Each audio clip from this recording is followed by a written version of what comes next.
Welcome back to History in Ashes, where you and I walk quietly through the places most people forgot long ago. Tonight, you and I begin a journey into something older than the pyramids, older than written laws, older even than the idea of kings. The Anunnaki, whose name echoes through dusty museum halls and broken clay tablets, appear in some of the oldest surviving human writings known to exist.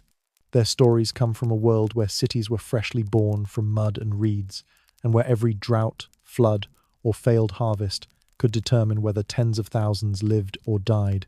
Before telescopes, before philosophy, before nations, the people of ancient Mesopotamia carved their anxieties, hopes, and explanations for the universe into wet clay. And among those marks are the earliest mentions of the Anunnaki. Here is something that often surprises people. The first texts referencing the Anunnaki were written over 4,000 years ago, in a time when many settlements did not yet have stone buildings.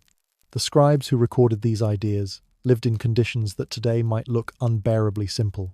Houses made from baked mud brick, narrow streets without drainage, markets filled with bartered grain, and a climate that swung between heavy rains and scorching heat. Another quiet, unsettling truth is that we know the Anunnaki primarily through administrative tablets, the dull, repetitive, bureaucratic records that determined who harvested what field, who delivered which offering, and how much barley temple workers received for the month. These texts, so boring on the surface, are the reason the Anunnaki survived through time at all. Before we go deeper, can I ask you something small? If you feel comfortable, will you go down to the comments and tell us where you are watching from and what time it is there?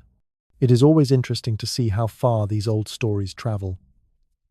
And since we are already speaking of ancient beings, would you mind subscribing to History in Ashes?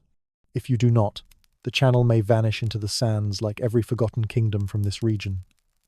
Just a quick tap, unlike the Anunnaki, we do not demand elaborate temple offerings. Now, when you picture the ancient world that created these stories, try to imagine the land as it truly was. Not the romantic murals, not the cinematic reconstructions, but the raw, simple geography that shaped everything. The region between the Tigris and Euphrates rivers was not some mythical paradise. It was a challenging landscape, flat, exposed, prone to flooding, and yet dry enough that farmers relied on intricate irrigation canals to survive. If one canal failed or became clogged with silt, entire communities could starve. Water clocks, boundary stones, surveying lines drawn in dust, these were not luxuries but life-saving techniques. And it was in this fragile environment that people developed some of the earliest organized belief systems. The Anunnaki were part of that. When historians talk about the earliest mentions of the Anunnaki, they often refer to the Sumerian city-states that flourished more than 4 millennia ago, places like Uruk, Nippur, and Eridu. These were not enormous cities by our standards. Many would fit comfortably inside a modern suburb, yet they were revolutionary because they created something the world had never seen before. Centralized authority, supported by written records. And in those records appear the names of the beings later called the Anunnaki. They were not originally associated with any one dramatic event or single myth. Instead, they appear almost quietly listed as attending councils, receiving offerings, or being linked to specific city rituals. Their presence was woven into the background of daily life, rather than highlighted in some grand spectacle. Imagine a scribe sitting in a dim temple room with a clay tablet on his knees. The tablet is soft enough to mark, but it will harden by the end of the day. He scratches signs into the surface, numbers for grain deliveries, symbols for livestock, notations for land allotments, and occasionally the names of higher powers who oversee these activities. The Anunnaki show up in these records because people believed they governed natural forces and the order of society. But the way they appear calm, administrative, integrated into the boring rhythms of temple life, tells you something crucial. These beings were less like characters in a dramatic story and more like permanent fixtures of the world, assumed to exist just as naturally as the rivers or the sun. Another detail that historians often emphasize is the variety of contexts in which the Anunnaki appear. Unlike later mythological systems that become more structured and unified, early Mesopotamian belief was scattered, inconsistent, and shaped by local needs. In some cities, the Anunnaki were considered judges of the underworld. In others, they were associated with creation or agricultural cycles. Their identity was fluid because the people who spoke of them lived in small, independent city-states, each with its own traditions. This diversity tells us something important about ancient life. Beliefs shifted based on geography, political alliances, and environmental pressures. Nothing was fixed. In a world dependent on crops and river levels, everything had to adapt, including religion. The earliest myths that mention these beings often tie them to origins of human society, but not in the glamorous or fantastical way modern retellings might suggest. Instead, they appear as part of the cosmic order beings who maintain balance, oversee duties, and ensure that the universe continues in the predictable cycles necessary for survival. For ancient communities, predictability was everything. A stable calendar meant knowing when to plant. A trusted series of rituals meant protection from famine. A recognized hierarchy of divine beings meant political order. The Anunnaki existed at the intersection of all these practical concerns. Archaeologists have found fragments of clay tablets in various stages of decay, some barely readable, others remarkably well preserved after lying in the earth for thousands of years.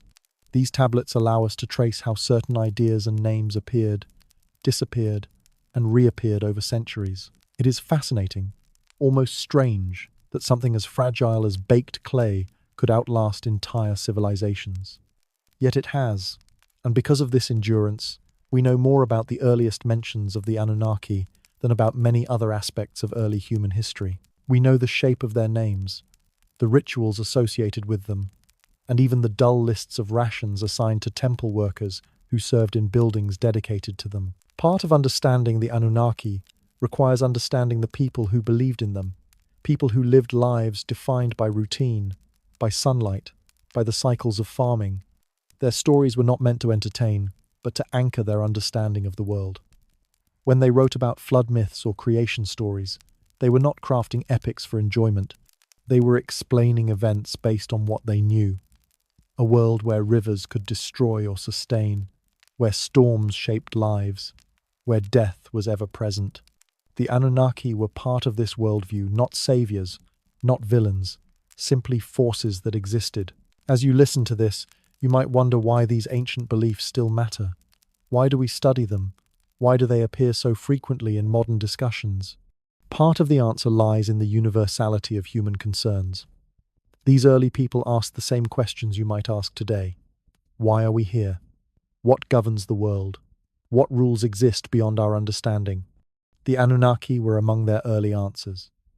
And while those answers may feel distant or obscure, they connect us to a long chain of human thought, a chain built one clay tablet at a time. What remains unclear, and continues to puzzle historians, is how unified the concept of the Anunnaki ever was. Were they always understood as a group? Did different cities have entirely separate ideas that later became merged? The surviving tablets give hints, but the story remains incomplete. And so the question lingers. How much of the Anunnaki story has been lost to time, buried under layers of dust and forgotten writing? If you want to understand the Anunnaki in a way that feels real and grounded rather than distant or mysterious, you have to understand the world in which their stories were created, not the grand temples reconstructed in museums or the idealized illustrations on documentary covers, but the ordinary, unglamorous reality of life in the ancient Mesopotamian cities that shaped these beliefs. When you picture these cities, you might imagine towering ziggurats and ceremonial robes, but the truth is that most people spent their days dealing with the same practical concerns that you face in your own life: food, work, family, and the relentless repetition of tasks that keep a society functioning. The difference is that in their world, everything depended on the land, the rivers, the weather, and the cooperation of the community. These factors shaped the way they believed in the Anunnaki long before any formal mythology emerged. You would likely find yourself waking at dawn in a house made from sun-baked mud brick. The walls would feel cool in the early light, not because of any sophisticated insulation, but because the clay held the night's temperature just long enough to make the morning bearable. By midday, the same walls would radiate heat back at you. Floors were often hard-packed earth, swept daily to keep dust from spreading through every corner. Your home, if you were fortunate, might have a small courtyard where cooking was done over clay ovens fueled by dried reeds or wood brought in from distant fields. The smell of baking barley, bread, dense and slightly sour, was something almost every inhabitant of these early cities knew well. These cities, though important in early human history, were not large by modern standards. Many were only a few thousand people living within walls designed not for aesthetics but for protection. Streets were narrow, winding, often uneven. Water flowed through canals rather than pipes, and maintaining these canals required constant effort. The survival of entire communities depended on them. When a canal broke or silted up, fields went dry. Dry fields meant smaller harvests. Smaller harvests meant hunger. Hunger meant unrest. And in a world without refrigeration, long-distance transportation, or modern farming technologies, even one bad season could reshape a city's future. In such an environment, people turned to rituals, traditions, and the beings they believed controlled the forces around them.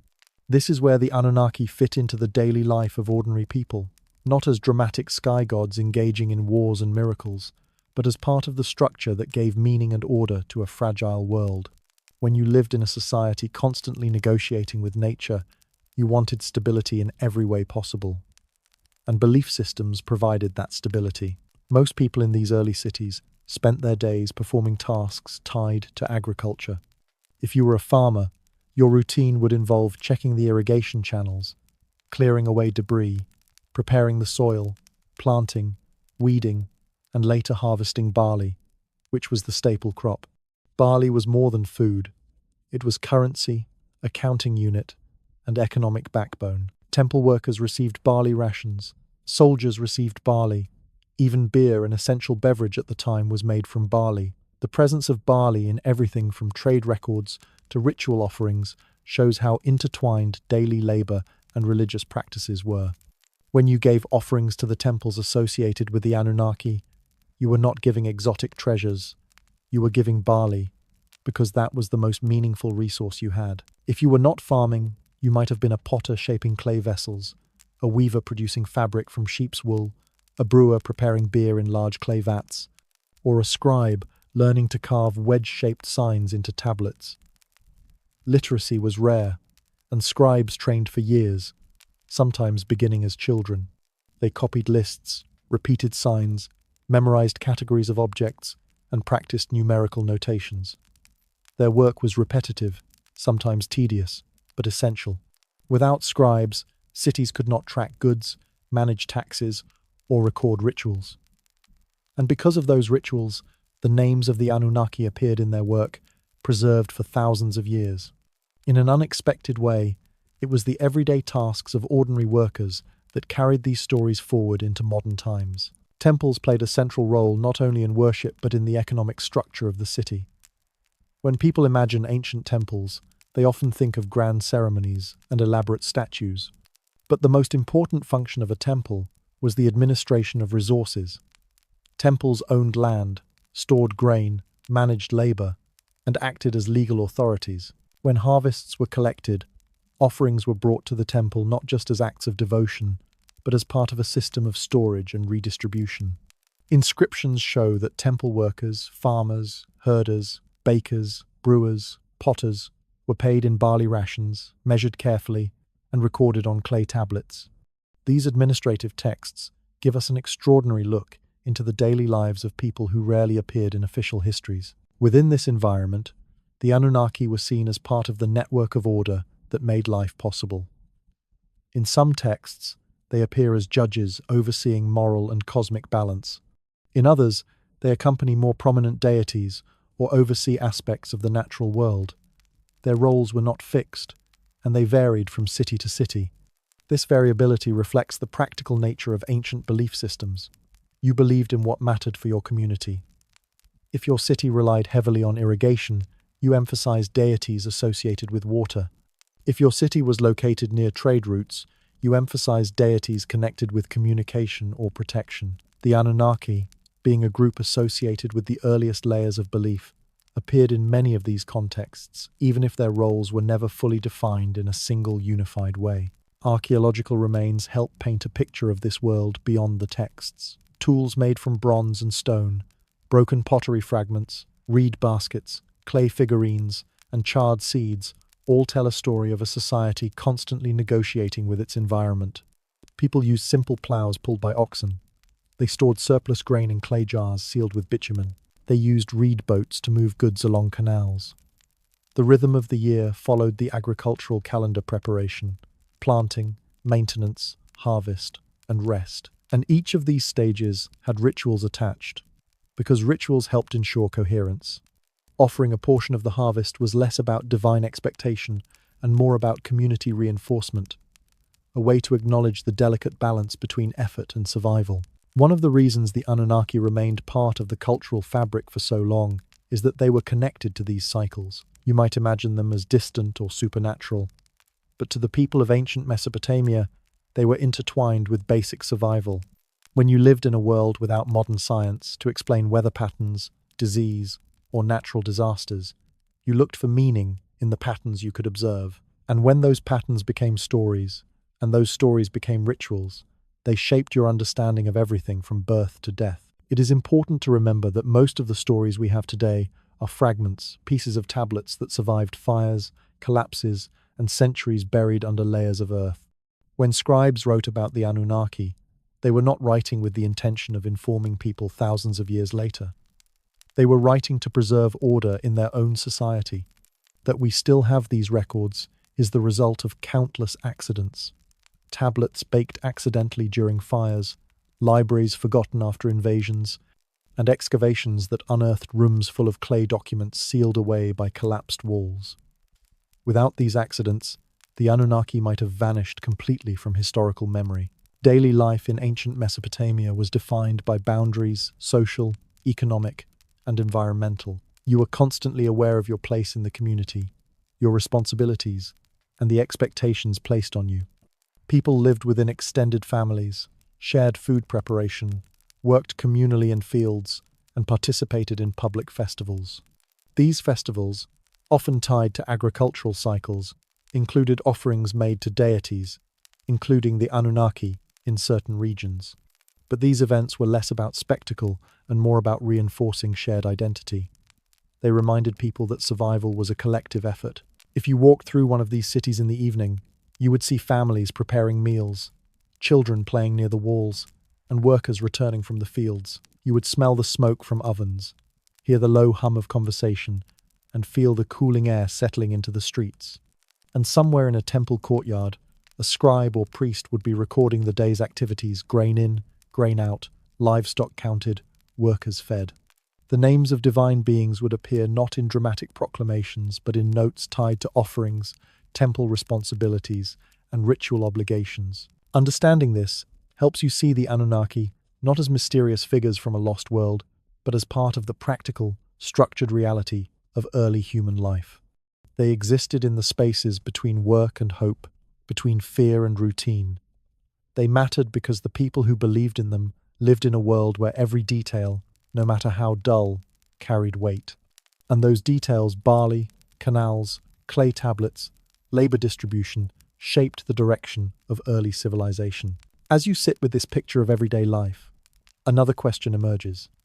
How much do our modern interpretations distort what these ancient people truly believed?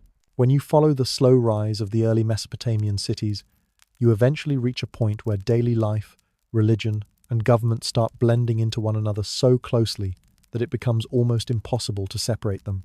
This is where the Anunnaki begin to serve a new function, not only as beings connected to nature and ritual, but as figures woven into the political structure of early kingship. To understand how and why this happened, you must look closely at the way power formed in these ancient societies. Unlike modern states, which often separate political authority from religious belief, the earliest rulers of Mesopotamia relied heavily on divine association to justify their position. And in this quiet merging of administration and belief, the Anunnaki gained a role that shaped centuries of tradition. If you lived in one of these developing city-states, Uruk, Lagash, Kish, Ur, you would eventually see the appearance of a figure who called himself a king. But at first, kings were not monarchs in the way you might imagine. Many were more like military leaders who gained prominence in times of conflict. When neighboring cities fought over land, water rights, or trade routes, someone had to organize defenses. Over time, these leaders became permanent authorities. Their power grew slowly, almost reluctantly, shaped more by necessity than ambition. And as their roles expanded, they needed support not just from soldiers or officials, but from the stories and beliefs that held communities together. This is where the Anunnaki entered the political sphere. Early rulers claimed that their authority came from the gods, and often through them, from the Anunnaki. Some kings said they were chosen by divine will. Others performed rituals meant to align themselves with the spiritual forces believed to govern the natural world. When you think about this, it makes sense. If you are trying to lead a city where floods, droughts, and disease can destroy everything in a matter of days, you need more than practical skills. You need legitimacy. And legitimacy came from the belief that the gods, and by extension, the Anunnaki, were behind your leadership. The administrative texts from this period show how this connection worked. You might expect these records to contain grand declarations, but they rarely do. Instead, the language is simple and repetitive. Lists of animals sacrificed to specific gods, offerings measured in barley, dates tied to important rituals, and occasional mentions of the Anunnaki in contexts that imply approval or oversight. These texts were not designed to impress, they were designed to function, but their constant reference to divine authority shows how deeply intertwined belief and governance had become. You can picture a king standing before a group of priests in a temple courtyard, the air warm and heavy with the smell of incense. The king would declare his dedication to maintaining order and fulfilling the rituals necessary to keep the gods satisfied. The priests, who administered the temples and recorded the offerings, would affirm his position. In this relationship, both sides needed one another. The king needed the temple to legitimize his authority.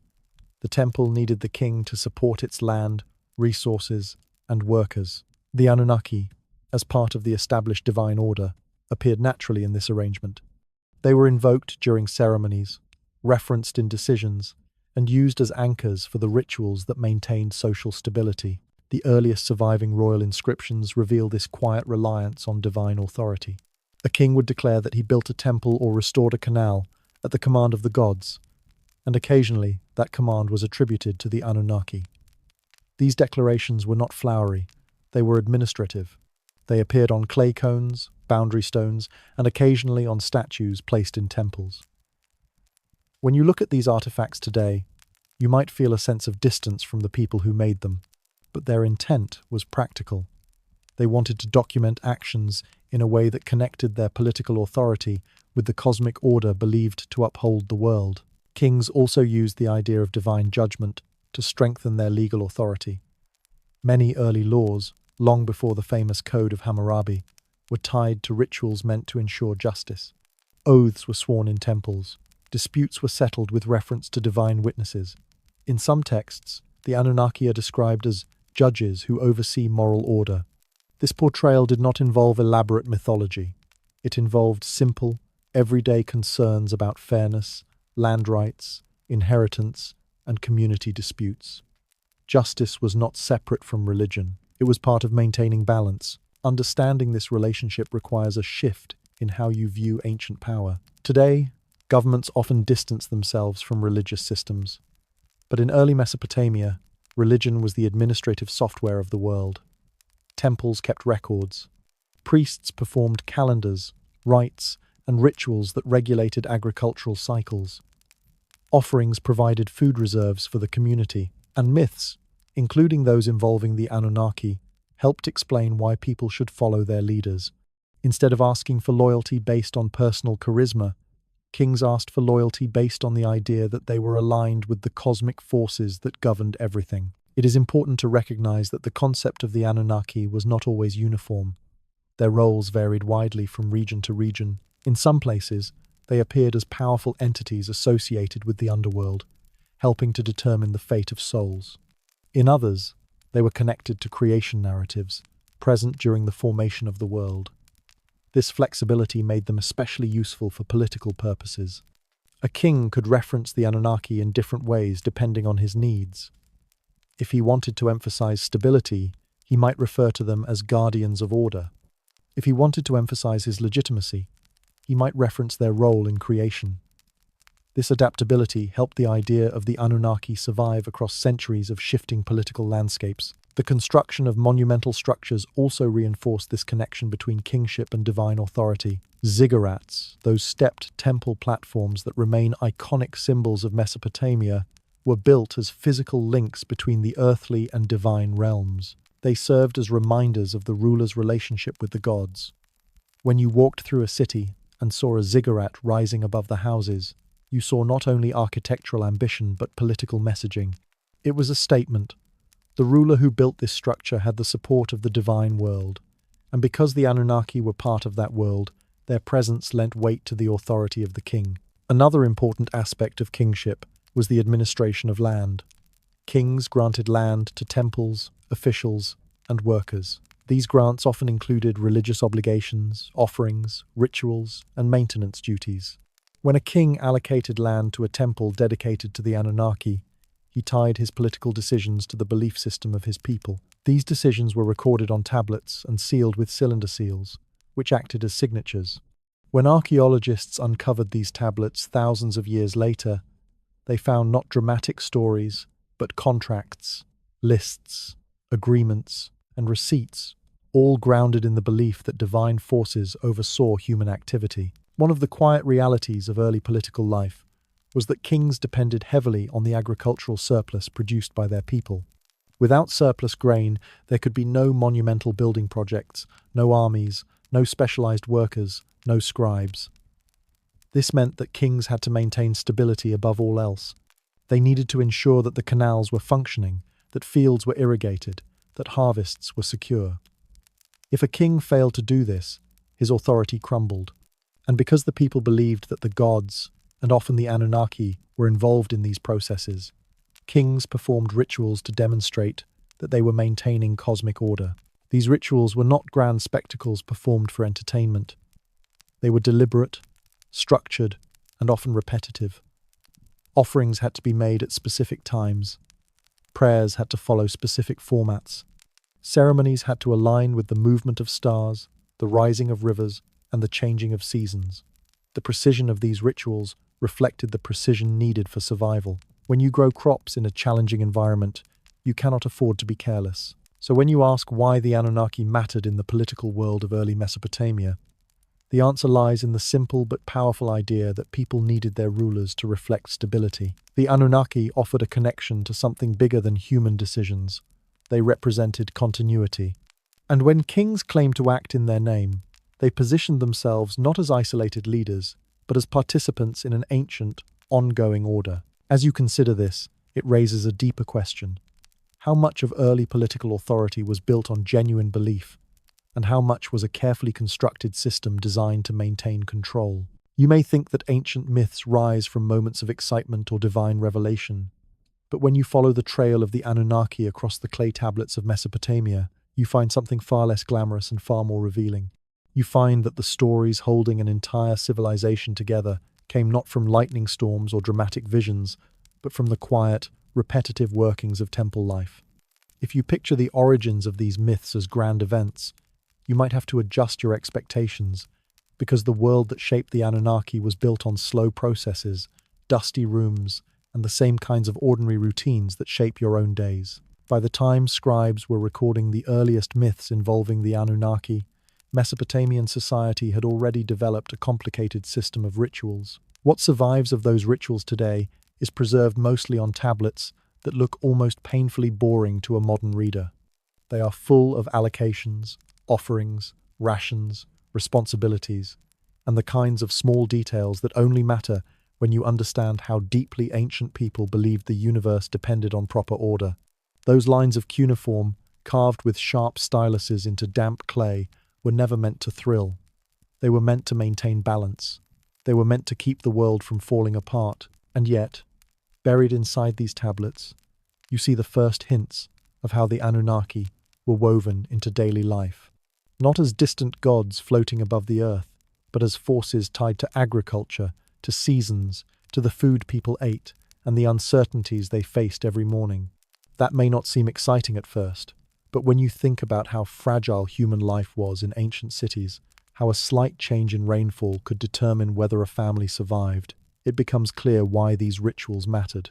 Every offering, every procession, every careful recitation of a hymn played a role in helping people feel that they were not alone in their struggle. As you sit there listening to this story, I want you to picture one of those ancient scribes, perhaps a young man in his late teens, sitting cross-legged on a floor of packed earth in the city of Uruk. The light of an oil lamp flickers on his hands as he copies texts that are older than his grandparents. His teacher, who has probably spent 30 or 40 years doing the same thing, watches closely as the boy tries to perfect each wedge-shaped mark. He is not thinking about the distant future. He is not imagining that thousands of years later, people around the world will be speaking the name of the Anunnaki. He is only trying to avoid making a mistake. The tablet he is copying lists offerings of grain and oil and dates that must be provided to the gods on specific days. One wrong symbol could alter the meaning. One miscalculated quantity could disrupt a ritual. The boy's world depends on accuracy. The rituals themselves were not dramatic events. Many of them involved slow, deliberate actions. Washing statues, lighting incense, arranging barley loaves, dressing divine images in garments that temple weavers made throughout the year.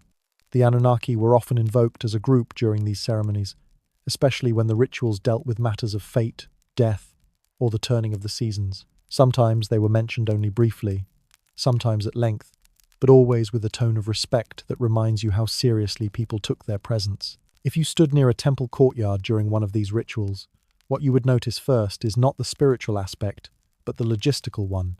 You would see workers carrying baskets of dates, jars of beer, and freshly slaughtered animals. You would hear orders being shouted across the courtyard. You would see priests, in carefully washed robes, walking slowly as they carried sacred vessels. You would smell the strong mixture of incense and cooked meat. You would see scribes scratching details into clay as fast as they could, recording which offering went where, who brought what, and whether the requirements for that particular day were fulfilled. The rituals were not just religious ceremonies. They were administrative events, carefully planned and executed. They followed calendars that tell us more about agriculture than about mythology. These calendars were tied to the movements of stars, to harvest cycles, and to the irrigation systems that made Mesopotamian cities possible. The Anunnaki appear again and again in these texts, not because people were obsessed with supernatural beings, but because the gods represented the stability needed to survive in a land where rivers could nourish or destroy depending on the season.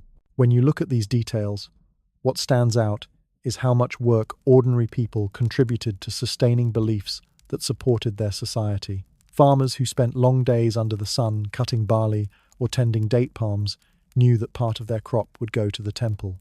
Shepherds who traveled long distances with their flocks understood that some of their animals would be used for offerings. Even the potters who shaped bowls and jars knew that many of their creations would be used in rituals tied to the Anunnaki. Every profession, from weavers to woodworkers to metalworkers, played a role in shaping the world that kept these ancient gods alive. Not all rituals were elaborate. Some were quiet, personal acts performed inside homes. A clay figurine placed near a doorway, an offering of beer poured before a meal, a whispered prayer during sickness. These small gestures reveal how deeply the myths were embedded in people's emotions and uncertainties. The Anunnaki were not distant presences accessed only through temples. They were invoked in moments of fear, in births and deaths, in the turning of the seasons, and in the private corners of people's lives. The clay tablets that record these small acts often feel more intimate than the grand myths. There is a tablet found near Nippur that describes offerings given during a long period of drought. The text is fragmented, but you can still sense the desperation in the words. The people hoped the rituals would bring rain. They listed foods they could barely spare. They offered things that took effort to produce in harsh conditions. The Anunnaki appear in that text too, but not as dramatic figures. They appear as guardians of balance, invoked out of hope more than fear. This is what makes the myths meaningful. They were tied to survival, not imagination. Another tablet, found in the ruins of Lagash, contains an almost monotonous list of materials gathered for a festival honoring several gods. It mentions the Anunnaki briefly, noting that they were to be acknowledged during a procession. The list includes wool, oil, reeds, wine, barley, and several kinds of bread. On the surface, it seems dull, but when you understand how difficult it was to gather these materials, especially when the land produced only what nature allowed, that list becomes a testimony to human effort. It represents a community working together not because they were coerced, but because they believed that their actions affected the world around them. Even the mythological stories involving the Anunnaki often reflect this connection to the rhythms of nature. When the Anunnaki appear in texts dealing with the underworld, they represent forces that shape human mortality. When they appear in creation stories, they reflect the idea that the world requires order and structure. These stories may sound dramatic when retold today, but on the tablets themselves, they are presented in a calm, matter-of-fact tone. The ancient writers did not treat them as entertainment, they treated them as explanations for the world they lived in. You might expect stories about gods to focus on battles or miracles, but what survives instead is a record of practical concerns. Food, water, seasons, illness, inheritance, land disputes, and the need for community stability. That is what makes these texts so compelling when you read them closely. They remind you that the ancient people who created these myths were not so different from you. They worried about daily responsibilities. They feared losing what they had. They depended on each other. And through these quiet, repetitive rituals, they built a system that allowed their society to function for thousands of years. So as you listen to this section, I want you to ask yourself something. What does it say about a civilization when its most powerful myths are preserved not in dramatic stories, but in lists, in schedules, in instructions on how to keep statues clean and temples supplied? Does it mean their world was dull? Or does it mean they understood something about stability that we often overlook today? You have traveled with me through the origins of the Anunnaki, the daily lives that shaped their stories, the power structures that depended on them, and the rituals that kept their presence alive. Before we continue, I want to gently remind you of something small but important. If you are still listening and you somehow have not subscribed yet, this is the moment. Go on, tap that little button. I promise the Anunnaki will not descend from the heavens to judge your decision, but I will tell you this. If you do not subscribe, the channel might vanish the way ancient cities did when people forgot to maintain the irrigation canals. Without your support, we simply cannot keep building these deep dives through history. Subscribe, so we do not become an abandoned ruin ourselves. Now, let's continue. You might imagine that ancient stories remain fixed, frozen in time like insects suspended in amber, but the truth is far more fluid. The stories involving the Anunnaki did not stay in one city, one temple, or one generation. They moved, they changed, they flowed across landscapes the way the Euphrates and Tigris flowed through the plains, carving their own paths, even when humans tried to direct them. And just like those rivers, the stories carried silt details from one era deposited in another, accretions of memory, fragments of rituals, bits of political power, all layered over centuries. What makes this movement fascinating is that it did not happen through dramatic revelations. It happened through the steady, patient work of scribes. People often imagine scribes as storytellers, but in Mesopotamia they were more like custodians, caretakers of memory. They copied old texts not because they loved them, but because their society depended on continuity. Every tablet copied, every symbol carefully etched, represented another thread in a tapestry that stretched farther than any one person's life. If you walked into a scribal school in ancient Sumer during the 3rd millennium before the Common Era, you would find young apprentices sitting in rows, each with a lump of clay and a stylus. They practiced by copying lists first. Lists of signs, lists of animals, lists of tools, lists of gods.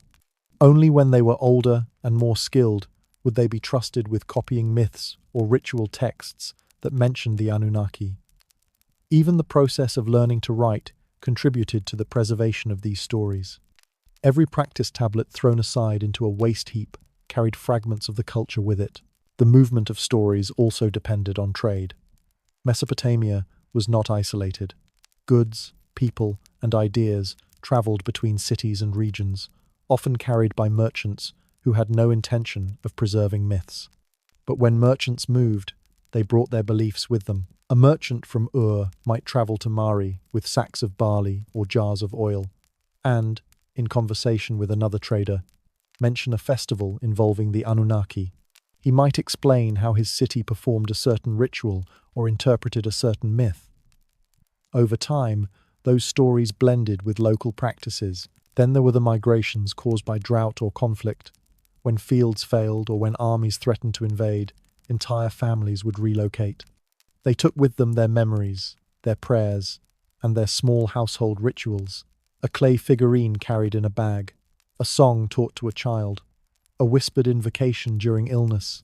These small acts carried fragments of the Anunnaki mythos far from the temples where they began. One of the most surprising discoveries in archaeology is how much of Mesopotamian myth was preserved not by the elite, but by ordinary people. In certain sites, archaeologists have found small clay tablets in homes, tablets that contain versions of myths or ritual instructions simplified for personal use. These tablets show signs of being handled frequently.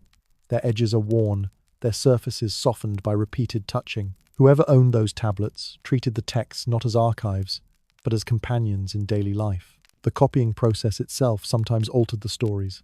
Clay tablets break easily. When a tablet cracked or crumbled, a scribe had to decide how to repair the text, how to fill in missing lines, how to reconstruct meaning. In many cases, multiple versions of myths emerged because different scribes made different decisions. The Anunnaki appear in some texts as a group associated with judgment, in others as cosmic administrators, in others as underworld figures. These differences are not contradictions, they are reminders that stories evolve in the hands of those who preserve them. You see the clearest example of this evolution when you follow the transition from the early Sumerian period to the old Babylonian period. By the time scribes in Babylon were copying earlier Sumerian myths, centuries had passed, languages had shifted, political structures had changed, ritual practices had been reorganized. The Anunnaki were no longer tied only to their earliest associations. Babylonian scribes wove them into new contexts, linking them to gods like Marduk, who rose in prominence as city-states competed for power. The stories changed because society changed. Imagine a Babylonian scribe sitting at his desk in the city of Babylon, working in a room where shelves are filled with tablets, some cracked, some incomplete, some barely legible. He has before him an older Sumerian text that mentions the Anunnaki. His job is not merely to copy it. His job is to make it intelligible to his own time. That means inserting clarifications, reinterpreting passages, sometimes combining separate stories into a single narrative. Without intending to, he becomes a bridge between eras, carrying the Anunnaki across time. This evolution is also visible in ritual calendars. When cities adopted new calendars or adjusted old ones, the rituals tied to particular days had to be reshaped. Festivals involving the Anunnaki might move from one season to another. Ceremonies once tied to harvest cycles might shift to coincide with political events or royal celebrations. Over time, these changes created layers of meaning. The Anunnaki became multifaceted, not because they were imagined that way from the beginning, but because generations of priests and scribes added new interpretations. You also see the spread of these stories in diplomatic correspondence. Kings wrote letters to one another that included references to shared myths, shared rituals, and shared divine figures. These letters were not meant to preserve mythology, but the references they contain provide insight into how widespread the stories were. A king in one region might invoke the Anunnaki when asking for peace or trade. Another might reference them when seeking legitimacy. Through these letters, the deities crossed political boundaries. Archaeologists have found tablets from regions far beyond the core of Mesopotamia that include adapted versions of the myths.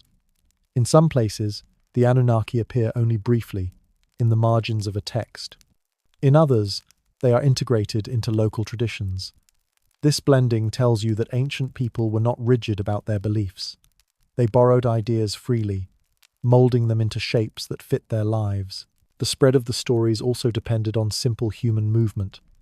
Soldiers marching with their units, artisans traveling to find work, families relocating for better farmland. Every journey carried stories, whether spoken or sung. And because ancient people lived in a world without mass communication, stories carried orally often changed based on the storyteller's memory or interpretation. The Anunnaki survived not because people memorized them perfectly, but because people kept talking about them. By the time the Neo-Assyrian Empire rose, the stories had already transformed several times. Assyrian scribes collected texts from older cities, compiling them into libraries. The Library of Ashurbanipal is the most famous example. When excavators uncovered it in the 19th century, they found tablets that had been copied and recopied across centuries. Some of these tablets mention the Anunnaki in contexts that differ from earlier periods. But that variation is not a flaw, it is a window into how living cultures adapt ideas over time. It is easy to think of ancient history as static, but everything you learn about the Anunnaki tells you the opposite. Stories move the way people move. They shift the way landscapes shift. They survive not because they remain unchanged, but because they change enough to remain relevant. And so, as you listen to the quiet details of how scribes copied texts, how merchants carried beliefs, how families migrated with rituals tucked inside their memories, you might wonder something. If stories can travel so far and change so much across hundreds of generations, how much of our own world is built on ideas that once belonged to someone else? By the time Babylon had risen to prominence, centuries had passed since the earliest scribes had first written the names of the Anunnaki into clay tablets. Cities had changed, rulers had come and gone, and languages had shifted enough that a tablet written in the old Sumerian dialect could feel alien to even educated Babylonian scribes. Yet the Anunnaki endured. They were no longer confined to the city-states of early Mesopotamia. Their names, their roles, and their rituals had traveled across time and space. Babylonian scholars did not simply preserve these old myths, they actively reshaped them to fit the needs of a changing world. And the process was far more deliberate and methodical than you might imagine. When you picture myths being reinterpreted, you might imagine dramatic reinvention, grand gestures of creativity, or sudden leaps in storytelling. That is not how the Babylonians worked. Their approach was slow, meticulous, and pragmatic. Scribes studied hundreds of tablets, many of them already centuries old. They copied, compared, and cross-referenced every text. They noticed inconsistencies, missing lines, and ambiguous passages. Sometimes they combined multiple texts into a single coherent story. Other times, they made small additions or clarifications to ensure that the story made sense to readers living hundreds of years after the original scribes had written it. They worked in rooms filled with dust, with the odor of wet clay and oil lamps, their eyes focused on the tiny wedge-shaped marks. Each stroke of the stylus mattered, because the wrong interpretation could create confusion in ritual practices that hundreds of families depended on for survival. In this process, the Anunnaki themselves were subtly transformed.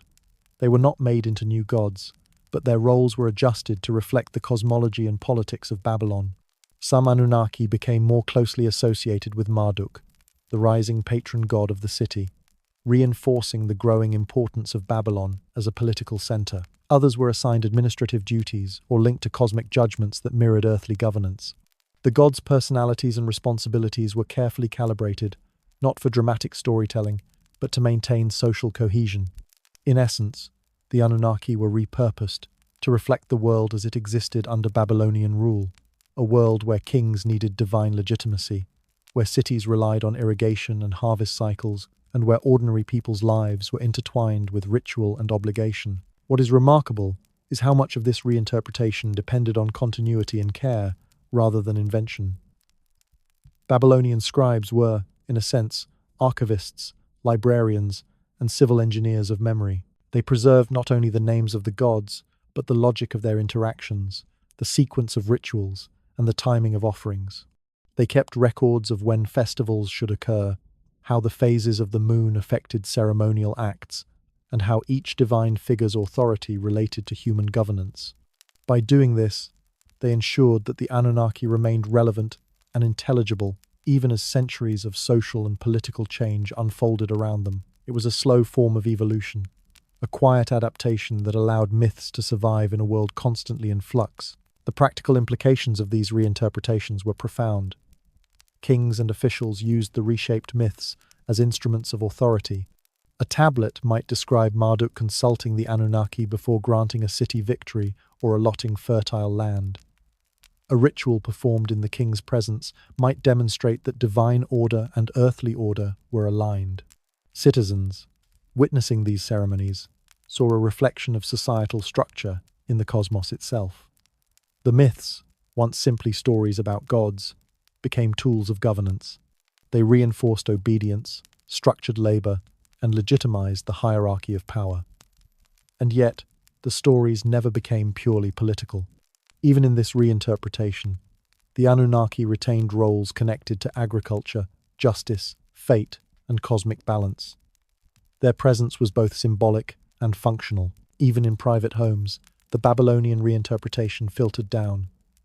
Families continued to perform small rituals that referenced the Anunnaki, sometimes in simplified forms. Clay figurines, amulets, and offerings in domestic shrines reflected both continuity with older traditions and the adjustments made by Babylonian priests. People invoked the Anunnaki for protection, health, fertility, and daily well-being. The gods were present not only in the grand temples and libraries of Babylon, but also in the quiet corners of everyday life.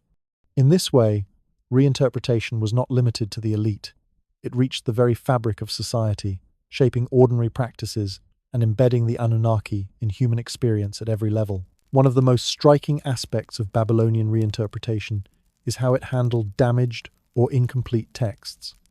Clay tablets break, crumble, or become illegible over time. When scribes encountered such fragments, they did not simply discard them.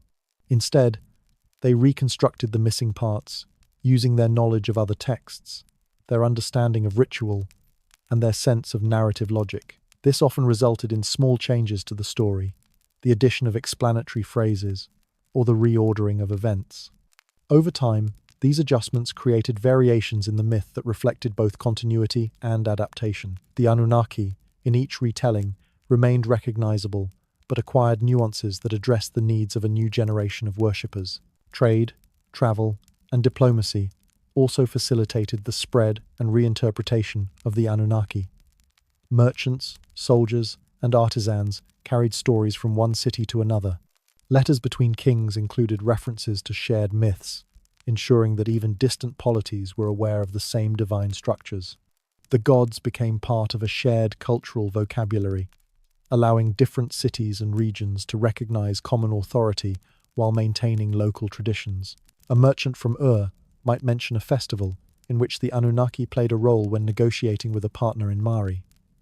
A soldier might recount the Anunnaki during an oath-taking ceremony before leaving for battle. These movements allowed myths to migrate and adapt organically. Even the act of learning to read and write contributed to reinterpretation. Scribes in Babylonian schools spent years copying lists, practice tablets, and eventually mythological texts. Each generation introduced small variations, whether intentionally or accidentally.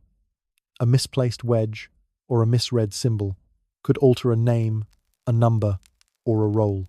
Over centuries, these minor changes accumulated, creating subtle shifts in understanding. The Anunnaki were not static beings. They evolved in response to human practices, errors, and innovations. Their persistence was a testament to the meticulous labor of countless scribes and the adaptability of human belief. The reinterpretation of the Anunnaki was also tied to environmental and economic realities. Babylonian cities depended on irrigation systems, seasonal agriculture, and trade networks. Myths, rituals, and festivals often aligned with these necessities. A festival honoring the Anunnaki might coincide with the timing of planting or harvest. Rituals could reinforce the importance of maintaining canals, reservoirs, or granaries. In this sense, the gods became symbolic administrators of the practical world. They ensured order not only in the spiritual realm, but in the very real management of resources. The myths served as a cognitive map, helping people navigate the complexities of daily life, climate, and labor. Despite these changes, the reinterpretation of the Anunnaki retained core elements. They remained judges of human fate, overseers of justice, and guarantors of balance. They continued to be invoked in matters of life and death, agriculture and water, law and ritual. What shifted was context. They became embedded in Babylonian cosmology, connected to contemporary political needs, and adapted to evolving social structures. In essence, the reinterpretation demonstrates the resilience of myth when it is aligned with human necessity. Stories survive not because they remain unchanged, but because they serve practical, symbolic, and social functions over time. The long-term consequence of Babylonian reinterpretation is clear when you consider the survival of the Anunnaki across millennia. By embedding them in administrative practices, ritual calendars, and domestic worship, Babylonian scribes ensured that the gods remained relevant to both rulers and common people. The myths could travel through centuries, survive the collapse of cities, and influence generations who had never seen the original temples of Sumer. They endured because they were constantly renewed through careful preservation and subtle adaptation. And so, as you reflect on this, think about the quiet work of the Babylonian scribes, the clerks, the temple administrators, and the household practitioners. The Anunnaki were not immortal by nature. They survived because humans made them meaningful, useful, and adaptable. Myths, in their most enduring form, are reflections of the human need for order, continuity, and guidance. The Anunnaki remind us that survival is often less about grand narratives and more about the patient, repetitive work of keeping culture alive. If you consider this, it raises a question you might carry with you as we move forward. How much of the culture we inherit today is shaped not by the stories themselves, but by the labor of countless people who preserved, copied, and adapted them across centuries? And if human dedication can keep the Anunnaki alive for thousands of years, what does that say about the stories that are quietly shaping our own lives right now? When you think of the Anunnaki, it is easy to imagine kings, priests, and grand temples. But most people in ancient Mesopotamia were not kings, and they rarely entered the grand halls of power.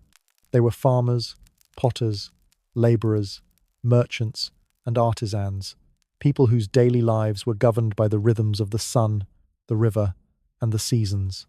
And yet, these ordinary people carried the Anunnaki with them in ways that are subtle, often overlooked, but deeply revealing. If you were to stand in a small home in Ur or Nippur around 1800 BCE, you would find clay pots drying in the sun, baskets of barley stacked neatly, and perhaps a small figurine tucked into a corner.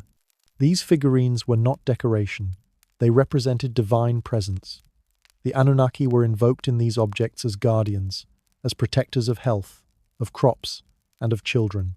Each household ritual was modest, pouring water over a small altar, burning a few grains of incense, offering a bit of food, but the intent was serious. The gods were present not because of spectacle, but because human life demanded their attention. Daily life, even at its most mundane, was intertwined with belief.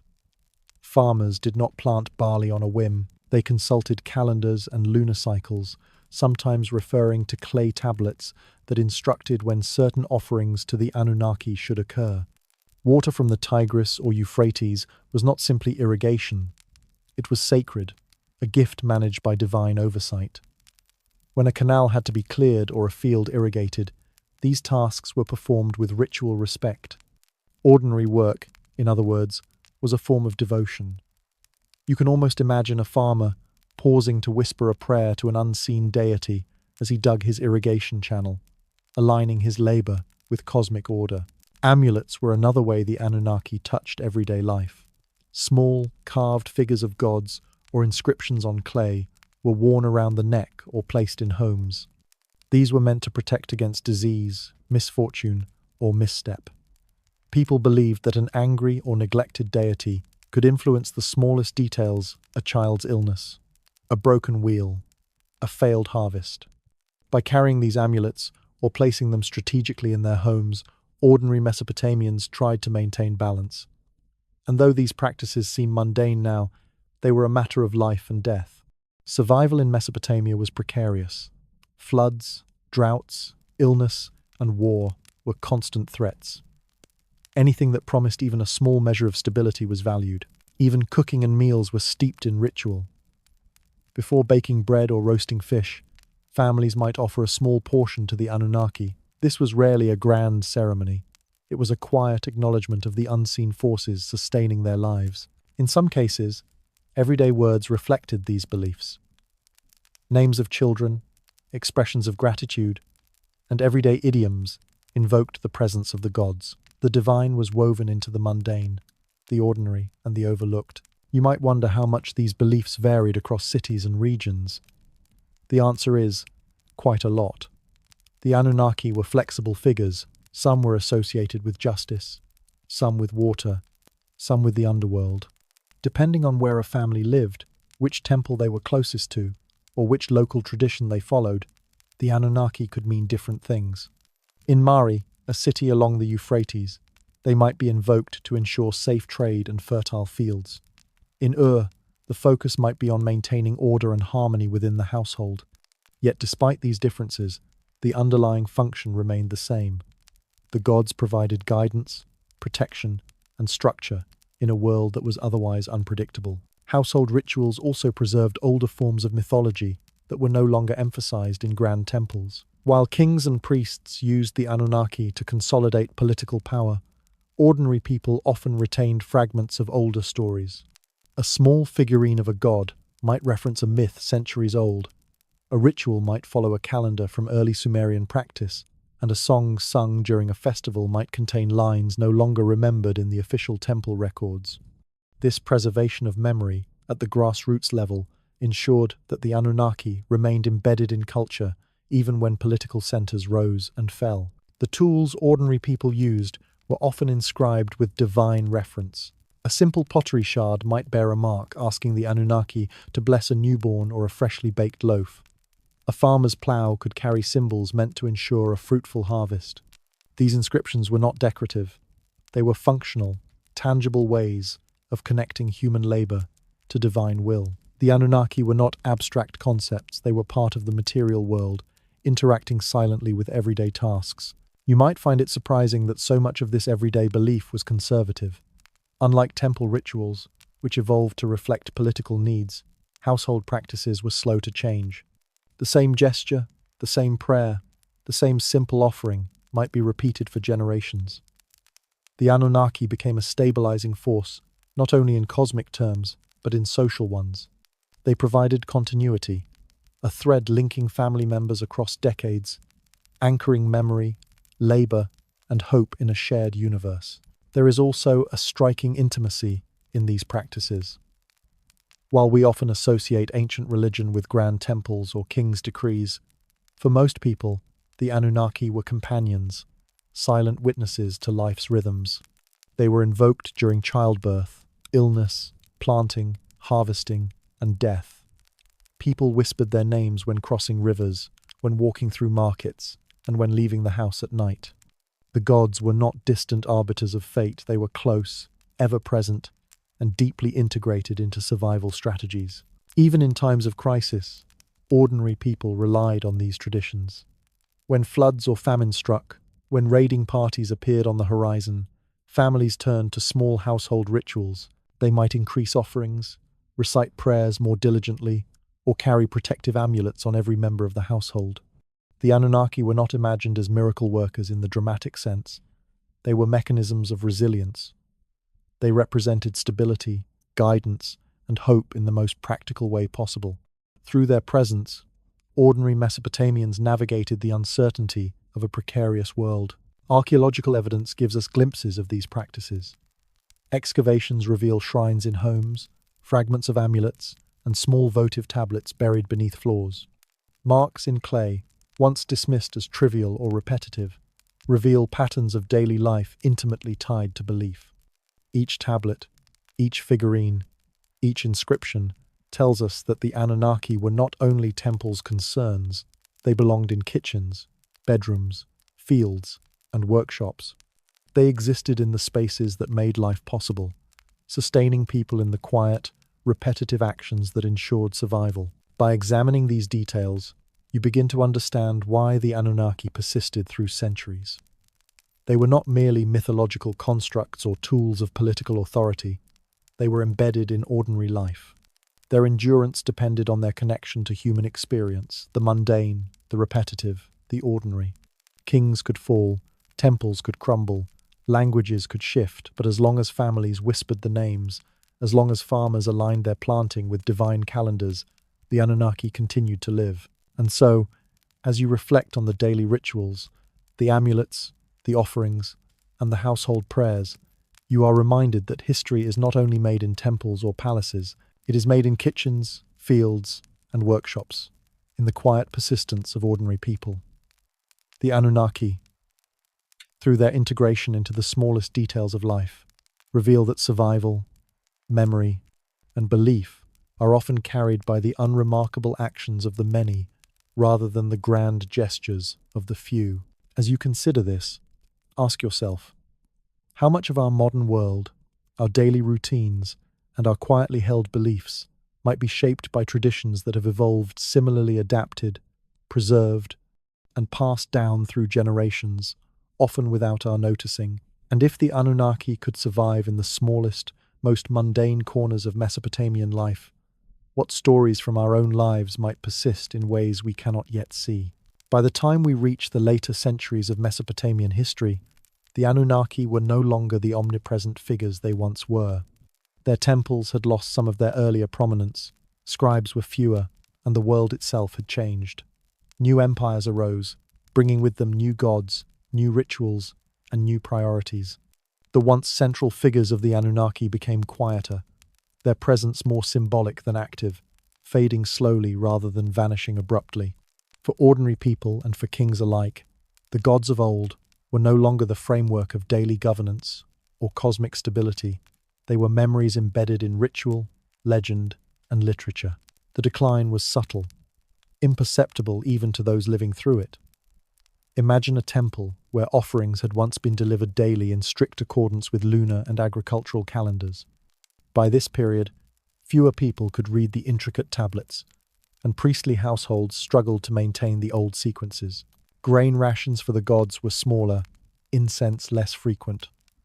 The temples that had been the administrative and spiritual hubs of cities now served as reminders of a past whose relevance was slowly slipping. The gods were still invoked, but their authority was less absolute. The same rituals were performed, yet the sense of immediate consequence, the belief that a missed offering could bring floods or famine, diminished over generations. This process coincided with the rise of other powers and the reinterpretation of older myths to suit new contexts. The Neo-Assyrian Empire and later Neo-Babylonian rulers emphasized other deities, Marduk, Ashur, Ishtar, who fit the political and social goals of the time. These gods were linked to centralized authority, military campaigns, and imperial ideology, leaving less room for the Anunnaki as active agents of societal order. Scribes and priests who once maintained meticulous records of offerings to the Anunnaki shifted focus to new texts and new rituals. The continuity that had preserved the old gods for centuries now became a fragile thread. For ordinary households, the decline was even more gradual. Families continued some ancestral rituals, but with each generation, details were forgotten or simplified. Clay figurines cracked and were discarded. Amulets lost their inscriptions, and prayers shortened. Festivals that once honored the Anunnaki might continue in name only, the stories recited less accurately, the intentions behind offerings more perfunctory. Life went on, and while the gods were remembered, their presence was no longer central to survival. Instead, they became markers of tradition, of heritage, rather than the active agents who shaped crops, rivers, and human fate. There is a quiet, almost imperceptible beauty in this decline. It was not the result of conquest alone, nor of deliberate erasure. The gods faded because human needs changed, priorities shifted, and new systems arose to manage the world. Literacy patterns shifted, trade and agriculture evolved, populations moved. The cosmology that had once made the Anunnaki essential became less relevant as practical governance and local authority structures matured.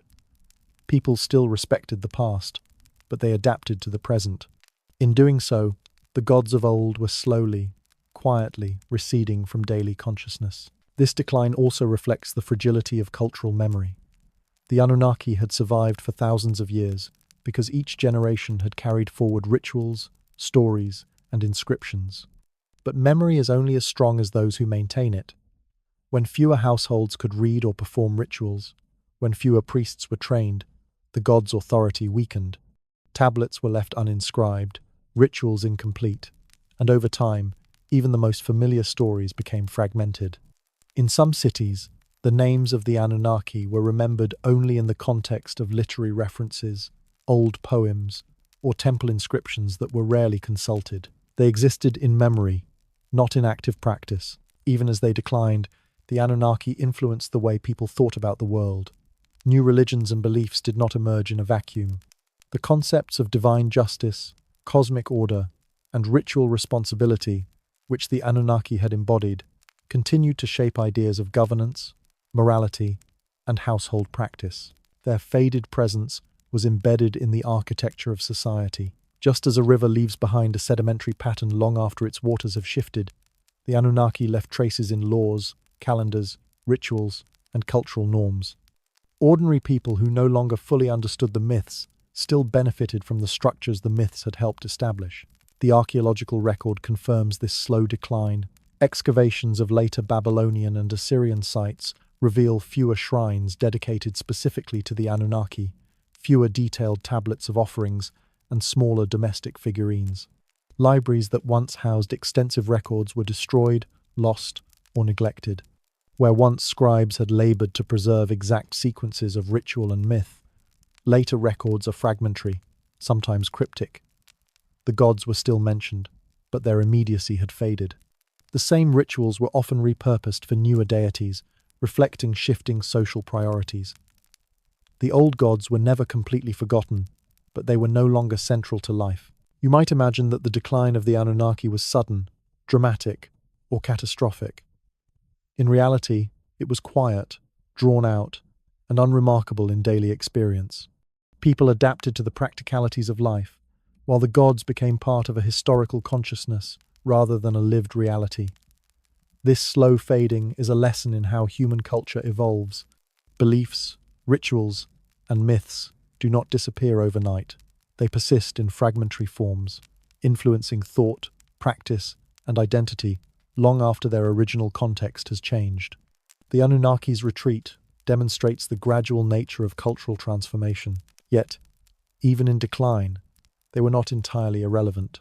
Scholars in Babylon, Assyria, and later Mesopotamian cities continued to study old texts, preserving fragments and referencing the Anunnaki in historical records, omens, and literary works. They became figures of the past, invoked for understanding or reflection rather than immediate action. This quiet preservation allowed their stories to survive, enabling later rediscovery centuries later by scholars and archaeologists.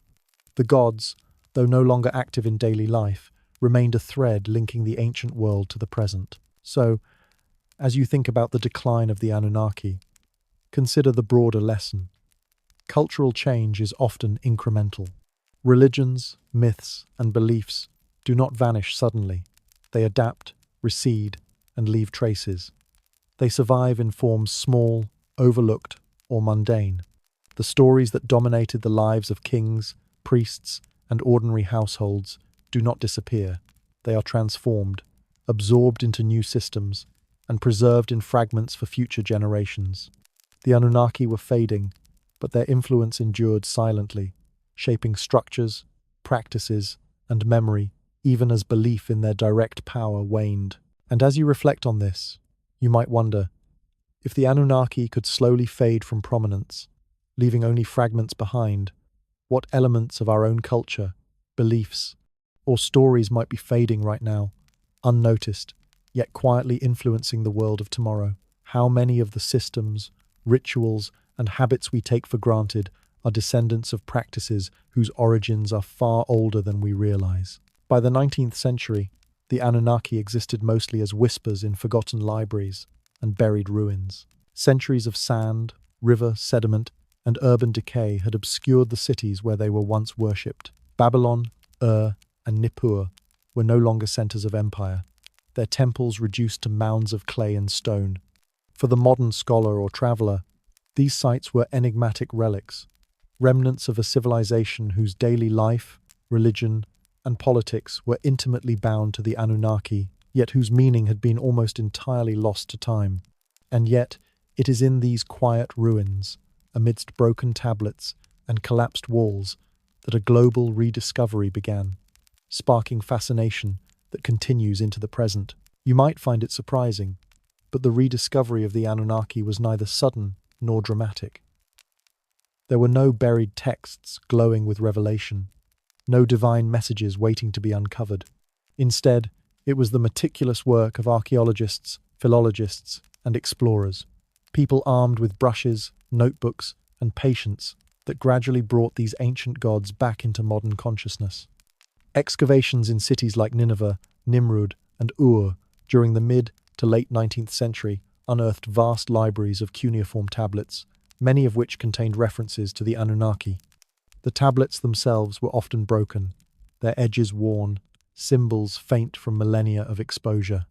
Scholars spent hours, days, and sometimes decades reconstructing texts from fragments, aligning them with historical records, and deciphering languages that had not been spoken in thousands of years.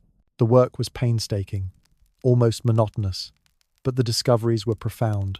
Early archaeologists, such as Austin Henry Layard, Hormuzd Rassam, and Sir Leonard Woolley, began cataloguing the thousands of cuneiform tablets they unearthed, recognizing the immense historical value of each inscription.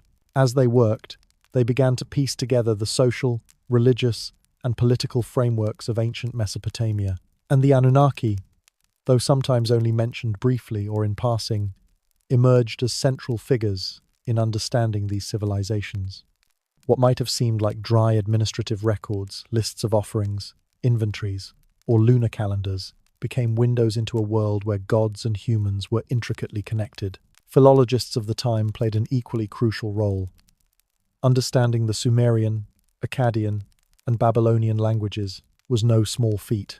Each language contained layers of nuance, shifts in meaning over centuries, and regional dialectical differences. Translating the tablets required not only linguistic skill but also deep contextual knowledge, familiarity with rituals, administrative systems, and daily life in Mesopotamia. Errors could lead to misinterpretation of divine hierarchies or misreading the roles of specific Anunnaki, and yet, slowly, methodically, scholars reconstructed the stories, the rituals, and the societal frameworks tied to these gods. Their work illuminated not only the Anunnaki, but the human world that had revered them. By the early 20th century, rediscovery had entered a new phase. Excavations led by modern archaeologists, often funded by European institutions, began uncovering entire temples, royal palaces, and civic archives. Woolley's excavations at Ur, for instance, revealed temples with inscriptions detailing offerings and festivals dedicated to deities identified as Anunnaki. Each artifact, each tablet, provided tangible evidence that the myths were not mere stories.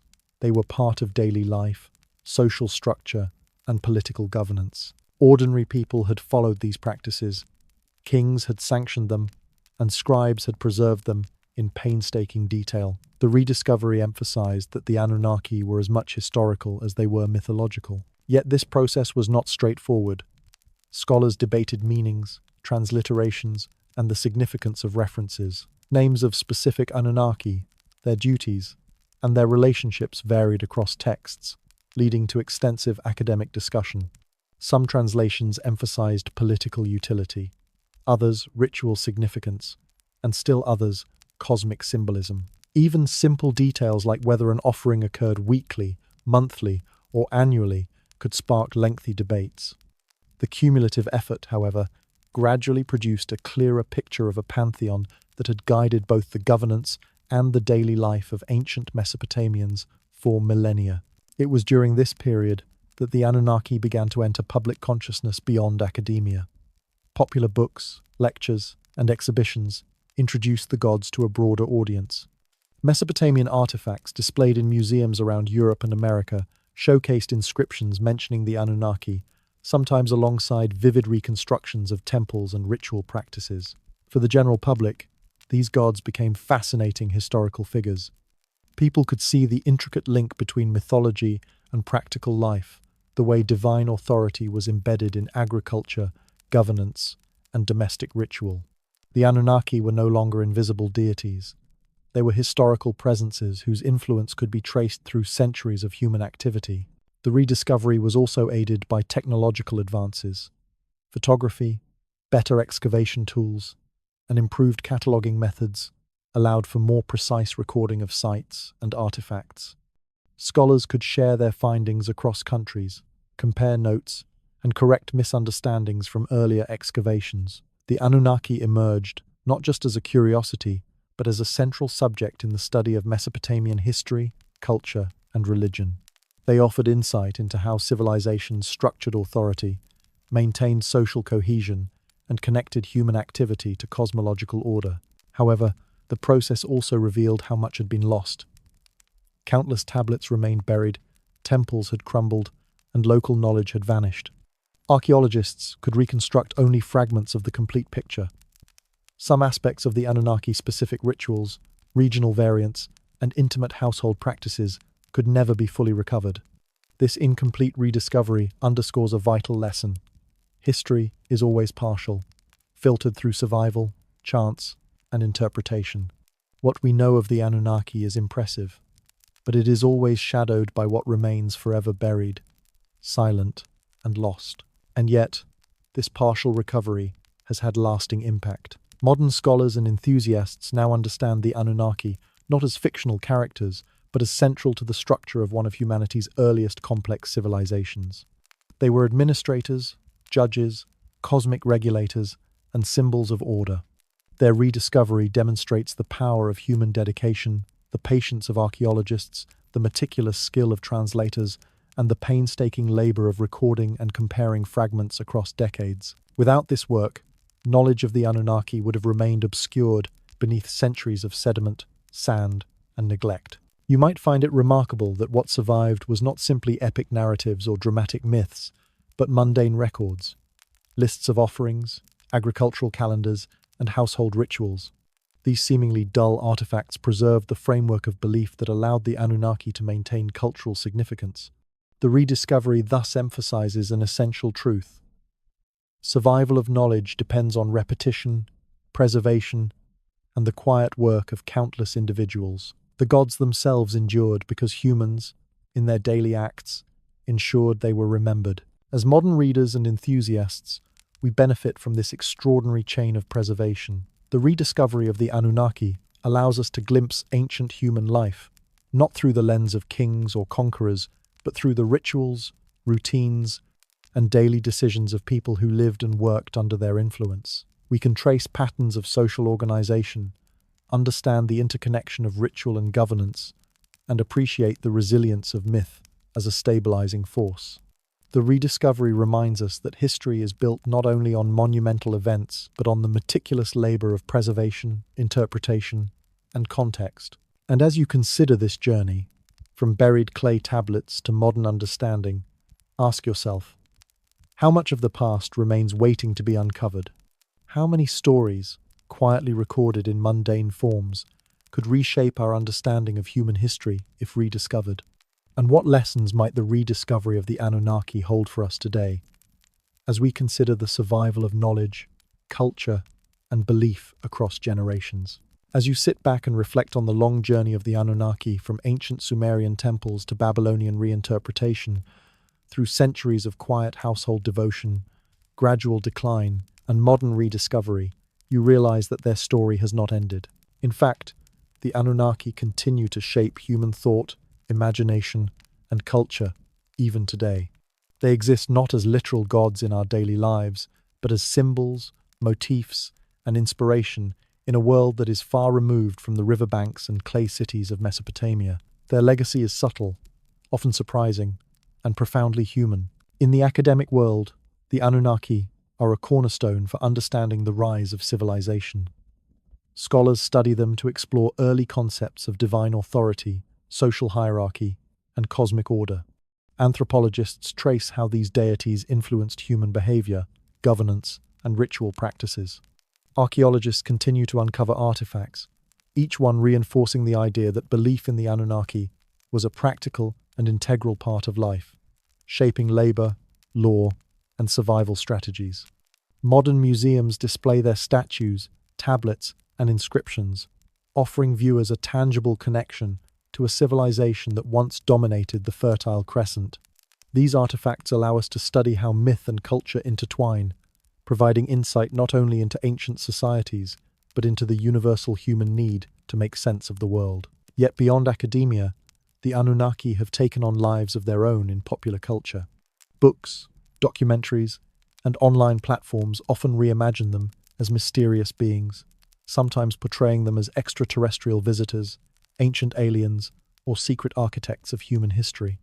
While these interpretations stray far from historical evidence, they reflect a deep fascination with the unknown and the enduring allure of these ancient gods. The Anunnaki, once central to everyday survival in Mesopotamia, now serve as vessels for curiosity, imagination, and speculation.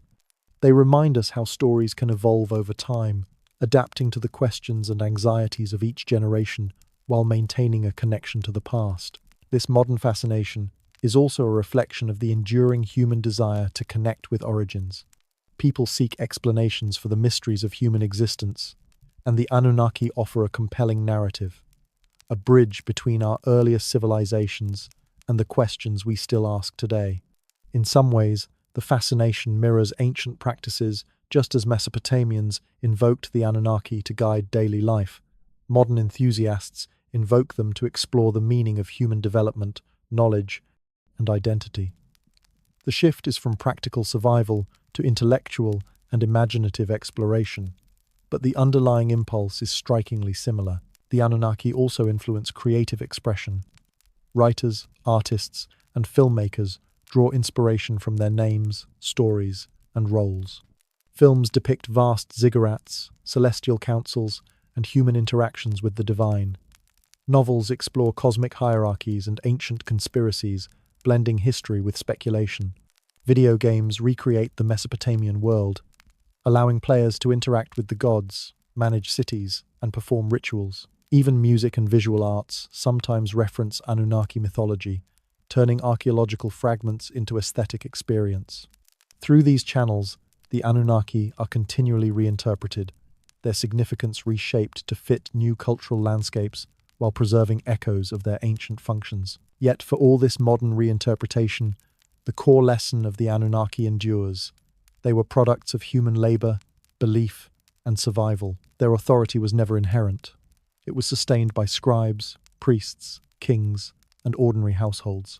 Without the careful maintenance of stories, rituals, and texts, the Anunnaki would have faded entirely, as many other gods did.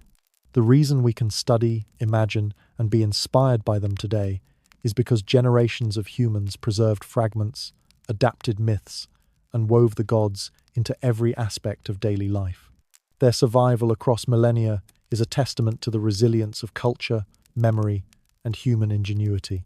Interestingly, their legacy also raises questions about how modern societies preserve and interpret history. What we know about the Anunnaki is filtered through incomplete records, biased interpretations, and gaps in understanding. Archaeological evidence offers fragments, which scholars reconstruct using context, logic, and cross-referencing. Popular culture reconstructs further layers of imagination, sometimes detached from historical evidence. This layered survival from ancient reality to scholarly reconstruction to contemporary myth-making demonstrates the fluidity of cultural memory. The Anunnaki are a living example of how stories persist, evolve, and influence long after the contexts that created them have vanished. Another aspect of their legacy is the way they illuminate human resilience. The stories of the Anunnaki remind us that civilizations endure not only through grand architecture or political power, but through routine practices, the daily devotion of ordinary people, and the painstaking work of record-keeping. Their survival shows that mundane actions, keeping records, performing rituals, copying texts, and teaching knowledge can have effects that outlast empires.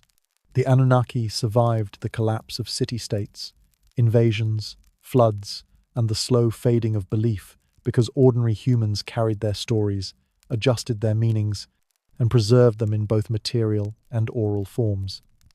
This is a lesson about the quiet endurance of human culture, applicable far beyond Mesopotamia. And yet, the Anunnaki also remind us of impermanence. Despite their endurance, much about them is lost or unknowable. Details of specific rituals, the experiences of ordinary worshippers, and many regional variations are forever beyond reach. The gods themselves are, in a sense, half-remembered. What survives is a combination of fragments, interpretations, and cultural echo. In this way, the Anunnaki stand as both symbols of continuity and markers of absence, highlighting the delicate balance between memory and loss in the transmission of culture. Finally, the Anunnaki's cultural legacy invites reflection on the human need for connection, order, and understanding. From the earliest clay tablets to contemporary fiction, these gods serve as mirrors of human concerns: survival, authority, morality, and curiosity. They illustrate how mythology can intertwine with governance, daily life, and imagination, creating a web of meaning that stretches across millennia. And as you consider the journey from ancient temples to modern imagination, you see that the Anunnaki are not just relics of the past, they are enduring symbols of human effort to make sense of the world, to structure society, and to preserve knowledge across generations. So, as you finish this story of the Anunnaki, consider how much of your own culture, your stories, and your knowledge might be shaping generations long after you are gone. Which of the beliefs, practices, or rituals you take for granted will endure? Which will fade quietly, leaving only traces for future observers to reconstruct? The Anunnaki remind us that survival is often quiet, slow, and cumulative. And perhaps that is the most enduring story of all, that human history, like these ancient gods, persists not through dramatic moments alone, but through the patient, meticulous, and ordinary actions of countless individuals over time.